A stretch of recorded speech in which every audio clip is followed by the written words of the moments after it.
बोकेर हिँड्ने अनुलाई हिजो नै छाडेर आइसके।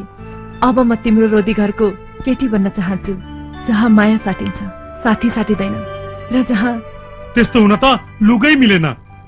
सबभन्दा पहिले त चौबन्दी चोली लगाउनु पर्छ।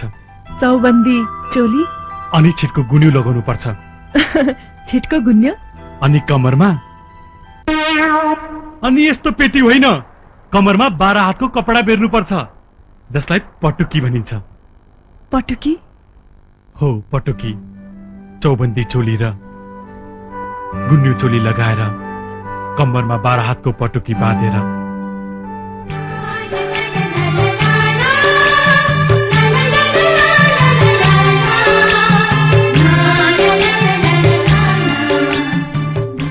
मेलापातमा पसिना चुहाउँदै, वन पाखालाई आफ्नो ठाडो भाका सुनाउँदै, रोदी घरमा बोकेर हिँड्ने अनुलाई हिजो नै छाडेर आइसके। अब म तिम्रो रोदी घरको केटी बन्न चाहन्छु।